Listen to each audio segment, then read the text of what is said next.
വർഷങ്ങൾക്ക് മുമ്പ് നടന്നൊരു കഥ പറഞ്ഞിട്ടുണ്ട്. സയ്യിദുനാ മൂസ നബി അലൈഹിസ്സലാമിന്റെ കാലത്താണത്. ഫറോവ ചക്രവർത്തി സയ്യിദുനാ മൂസ നബി അലൈഹിസ്സലാമിനോട് ശത്രുതയിൽ ജീവിച്ച ഫറോവ ചക്രവർത്തി ഫിർഔൻ, റംസീസ് രണ്ടാമൻ എന്നാണ് അയാളുടെ പേര്. ഫിർഔനുമാർ ഒരുപാടുണ്ട്. ഫിർഔൻ എന്നതൊരു സ്ഥാനപ്പേരാണ്. ഒരുപാട് ഫിർഔനുണ്ട്. മൂസാ നബിയുടെ കാലത്തെ ഫിർഔന്റെ പേര് റംസീസ് രണ്ടാമൻ എന്നാണ്. വിശ്വസിച്ചിരുന്നില്ല, അള്ളാഹുവിൽ വിശ്വസിച്ചില്ല. ചെങ്കടൽ പിളർന്ന മഹാത്ഭുതം നടന്നു. ബൈബിൾ പുസ്തകം അതിനെ വിളിക്കുന്ന പേരാണ് എക്സോഡസ്. എക്സോഡസ് എന്ന് പറഞ്ഞാൽ മഹാനായ മൂസ നബിയും ഇസ്രായേലികളായ മക്കളും മുറിച്ചു കടന്ന ആ മഹാസംഭവത്തെ വിവരിക്കുന്ന ബൈബിളിന്റെ ഭാഗമാണ് എക്സോഡസ്. ഫറോവയും സൈന്യവും സമുദ്രത്തിന്റെ മധ്യത്തിലെത്തിയപ്പോൾ അള്ളാഹു എന്ത് പറഞ്ഞു? കൂടിച്ചേരാൻ വേണ്ടി പറഞ്ഞു വെള്ളത്തോട്. അങ്ങനെ മുങ്ങി മരിച്ചുപോയ ആളാണ് ഫറോവ ചക്രവർത്തി റംസീസ് രണ്ടാമൻ. അള്ളാഹു എന്താ പറഞ്ഞത്? ഫറോവ അന്നേരം പറഞ്ഞു, ആമൻതു അന്നഹു ലാ ഇലാഹ ഇല്ലല്ലദീ ആമനത് ബിഹി ബനൂ ഇസ്രായീൽ. ഇസ്രായേൽ സന്തതികൾ, യാക്കൂബ് നബിയുടെ മക്കൾ. ഇസ്രായേൽ എന്ന വാക്കിനർത്ഥം യാക്കൂബ് എന്നാണ്. യാക്കൂബ് നബിയുടെ മറ്റൊരു പേരാണ് ഇസ്രായേൽ. ബനു ഇസ്രായേൽ, ഇസ്രായേലിന്റെ മക്കൾ, യാക്കൂബ് നബിന്റെ മക്കളിലൂടെ വന്ന കുടുംബം. അതുകൊണ്ടാ ബനു ഇസ്രായേൽ എന്ന് പറയാൻ കാരണം. അല്ല, ഇന്നത്തെ ജൂതരാഷ്ട്രത്തിന്റെ പേര് ആയിട്ടല്ല നമ്മൾ മനസ്സിലാക്കേണ്ടത്. യാക്കൂബ് നബിയുടെ പേരാണത്. ഇസ്രായേൽ സന്തതികളും മൂസ നബിയും ഏതൊരു പടച്ചവനിലാണോ വിശ്വസിച്ചിരിക്കുന്നത്, ആ അല്ലാഹുവിൽ ഞാൻ വിശ്വസിച്ചിരിക്കുന്നു എന്ന് ഫറോവ വിളിച്ചു പറഞ്ഞപ്പോ വിശുദ്ധ ഖുർആൻ പറഞ്ഞു, ആന വഖദ് അസൈത ഖബ്ലു വകുൻത മിനൽ മുഫ്സിദീൻ. ഫറോവ, ഇത്രയും കാലം ഞാൻ പറഞ്ഞത് കേൾക്കാതെ നടന്നിട്ട് ഇപ്പോഴാണോ നിനക്ക് ബോധം വന്നത്? ഇപ്പോഴാണോ നീ വിശ്വസിക്കുന്നത്? നിന്റെ വിശ്വാസം സ്വീകരിക്കപ്പെടുകയില്ല. اليوم ننجيك ببدنك لتكون لمن خلفك آية. اليوم ننجيك, നിന്നെ നാം ഇന്ന് രക്ഷപ്പെടുത്തും. ബിബദനിക, നിന്റെ ഡെഡ് ബോഡി, നിന്റെ ശവശരീരം നാം സൂക്ഷിക്കും.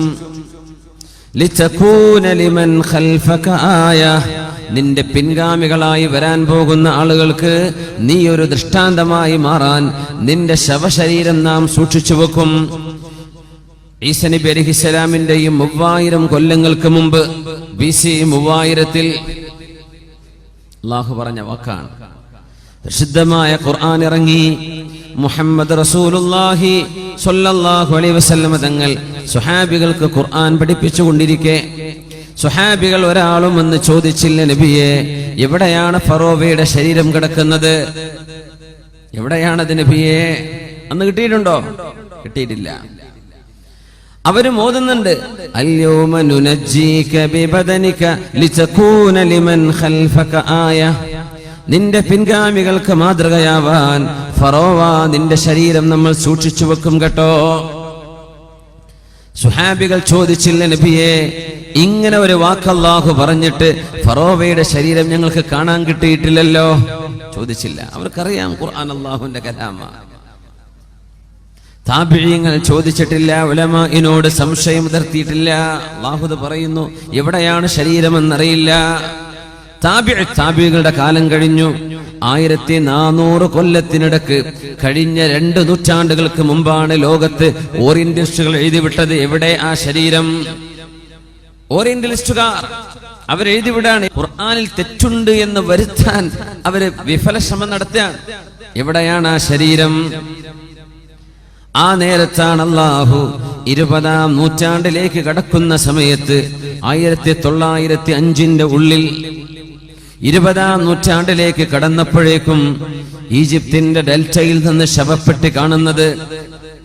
ആ ശവപ്പെട്ടിയുടെ ഉള്ളിൽ കിടക്കുന്ന മനുഷ്യൻ ആരാണെന്നറിയാൻ തിരക്കായി. BC 3000-ങ്ങളിൽ ജീവിച്ചുപോയ ഈജിപ്ഷ്യന്മാർക്ക് മമ്മികളാക്കി സൂക്ഷിക്കാൻ, ഡെഡ് ബോഡികൾക്ക് നാശം വരാതെ സൂക്ഷിക്കാനുള്ള കഴിവ് പോലും അള്ളാഹു പഠിപ്പിച്ചു കൊടുത്തത് പരിശുദ്ധമായ ഖുർആനിന്റെ ഈ വാക്യം സാധിക്കാനായിരിക്കണം. 20-ാം നൂറ്റാണ്ടിന്റെ ആദ്യത്തിൽ പെട്ടുകിട്ടി പരിശോധിച്ചു നോക്കി. ലണ്ടൻകാരൻ കൊണ്ടുപോയി മ്യൂസിയത്തിലേക്ക് സയന്റിസ്റ്റുകൾ പഠിച്ചു നോക്കി. ഈജിപ്തിന്റെ പുരാതനമായ ഈജിപ്ഷ്യൻ ലിപികൾ അവർ വായിച്ചെടുത്തു. നോക്കുമ്പോൾ മഹാനായ മൂസ നബി അലൈഹിസ്സലാമിനോട് പടപൊരുതി ചെങ്കടലിൽ അല്ലാഹു മുക്കിക്കൊന്ന റംസീസ് രണ്ടാമൻ എന്ന ഫറോവയുടെ ഡെഡ് ബോഡിയാണിത്. ആ ഡെഡ് ബോഡി ഇന്ന് കിടക്കുന്നത് ഈജിപ്തിന്റെ നാഷണൽ മ്യൂസിയത്തിൽ കിടക്കുന്നുണ്ട്. ആർക്കും പോയി കാണാൻ പറ്റും. അവിടുത്തെ അത്ഭുതം, ഏത് ഡെഡ് ബോഡിയും സൂക്ഷിക്കാൻ ചില ആർട്ടിഫിഷ്യൽ മരുന്നുകൾ ഉപയോഗിക്കണം. ഈ ഫറോവയുടെ ഡെഡ് ബോഡിക്ക് ഒരു മരുന്നും വേണ്ട, വെറും ചിൽക്കൂടിൽ വെച്ചിരിക്കുകയാണ്. 3000 കൊല്ലങ്ങൾ അഷ്റഫുൽ ഖൽഖിന്റെ മുമ്പ് തങ്ങളുടെ കാലമാകുമ്പോഴേക്കും 3500 കൊല്ലങ്ങൾ കഴിഞ്ഞു. അതും കഴിഞ്ഞൊരു 1400 കൊല്ലം കൂടെ കഴിയുമ്പോഴേക്ക് ആലോചിച്ചു നോക്കണം, 5000 കൊല്ലം പഴക്കമുള്ള ഒരു ശരീരം അള്ളാഹുവിന്റെ വചനങ്ങളിൽ ഞാൻ സൂക്ഷിക്കുമെന്ന് അള്ളാഹു പറഞ്ഞാൽ അത് നടക്കുകയാണ്. ആ ശരീരം മനുഷ്യർക്ക്, ലോകത്തുള്ള സർവ്വ മനുഷ്യരും സംശയാലുക്കളായ ആളുകൾക്ക്, വിശുദ്ധ ഖുർആനിന്റെ പാരായണത്തിൽ അത്ഭുതം മതിയാവാത്തവർക്ക്, വിശുദ്ധ ഖുർആനിന്റെ സാഹിത്യ ഭംഗി തികയാത്തവർക്ക്, വിശുദ്ധ ഖുർആനിന്റെ ആത്മീയമായ ഉത്ബോധനം തികയാത്തവർക്ക് കണ്ണുകൊണ്ട് കാണാനുള്ള അവസരം അള്ളാഹു നൽകിയിരിക്കുകയാണ്. ഫറോവയുടെ ഡെഡ് ബോഡി ഇന്നും കിടക്കുകയാണ്. എപ്പോഴാ കണ്ടെത്തിയത്?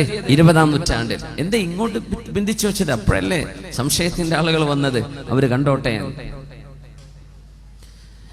ബിസ്മില്ലാഹിർ റഹ്മാനിർ റഹീം.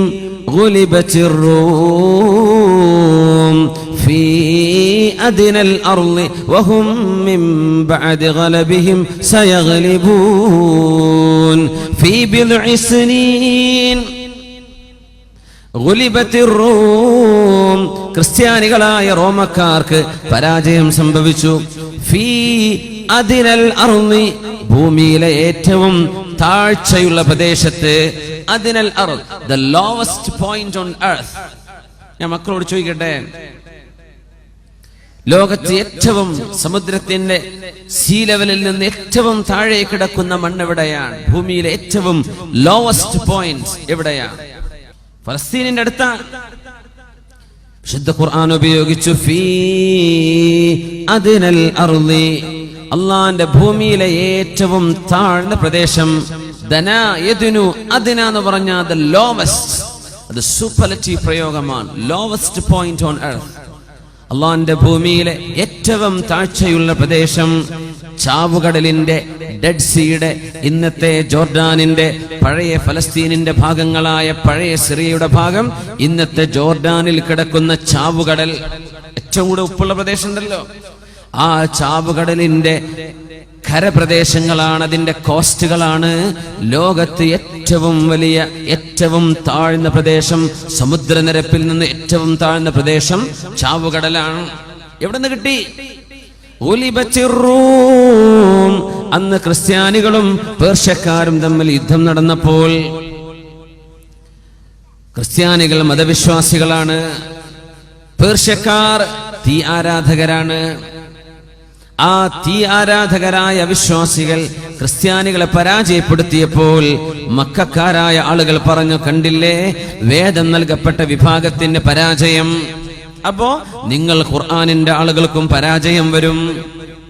വിശുദ്ധ ഖുർആൻ അതിന് മറുപടി പറഞ്ഞു. സൂറത്തുർ റൂം, ഗുലിബത്തിർ റൂം ഫീ അദ്നൽ അർളി വഹും മിൻ ബഅദി ഗലബിഹിം സയഗ്ലിബൂൻ. റോമൻ സാമ്രാജ്യത്തിന് പരാജയം സംഭവിച്ചിട്ടുണ്ട്. എവിടെ? ഫീ അദ്നൽ അർളി. റോമ പേർഷ്യൻ യുദ്ധം നടന്നത് ഡെഡ് സീയുടെ ചാരത്താണ്, ചാവുകടലിന്റെ കരയിലാണ്. അവിടെ പരാജയം സംഭവിച്ചിട്ടുണ്ട്. വഹും മിൻ ബഅദി ഗലബിഹിം സയഗ്ലിബൂൻ ഫീ ബിദ്ഇ സിനീന. 10-ൽ താഴെ വർഷങ്ങൾക്കുള്ളിൽ തീർച്ചയായും ഇതേ റോമക്കാർ പേർഷ്യക്കാർക്കെതിരെ പടപൊരുതി ജയിക്കാൻ പോകുന്നു. ഇത് പറഞ്ഞ് 7ാമത്തെ കൊല്ലം റോമക്കാർ ജയിക്കുകയും ചെയ്തു. ശുദ്ധ ഖുർആന്റെ വലിയൊരു അത്ഭുതം, അവർ ജയിച്ചതാണ്. അദ്നൽ അർളി, ലോകത്തെ ലോവസ്റ്റ് പോയിന്റ്, ഏറ്റവും താഴെയുള്ള പ്രദേശം ഏതാ? ചാവുകടലാണ്. ഇത് ഖുർആൻ പറഞ്ഞു. ഇന്ന് അന്നൊക്കെ അളക്കാൻ പറ്റും അതൊക്കെ. അദ്നൽ അർൾ, ലോവസ്റ്റ് പോയിന്റ് ഓൺ എർത്ത്. ശുദ്ധ ഖുർആൻ പറഞ്ഞ റോമക്കാർക്ക് പരാജയം സംഭവിച്ച ചാവുകടലിന്റെ പ്രദേശങ്ങളാണെന്ന് ഇന്ന് ലോകത്തിന് കണ്ടെത്താൻ പറ്റിയ അത്ഭുതമല്ലേ പരിശുദ്ധ കലാമിൽ. സുബ്ഹാനല്ലദീ അസ്റാ ബിഅബ്ദിഹി ലൈലൻ മിനൽ മസ്ജിദിൽ ഹറാം. ഇസ്രായിനെ കുറിച്ച്, മിഅ്റാജിനെ കുറിച്ച് അത്ഭുതം പറയുമ്പോൾ അല്ലാഹു പ്രയോഗിച്ച പ്രയോഗമാണ് സുബ്ഹാന. ഏറ്റവും പരിശുദ്ധനായവൻ അല്ലാഹു പരിശുദ്ധനാണ്. അത്ഭുതം നടക്കും പറയുന്ന വാക്ക. അതേ പ്രയോഗം സൂറത്തു യാസീനിൽ അല്ലാഹു പറയുകയാണ്.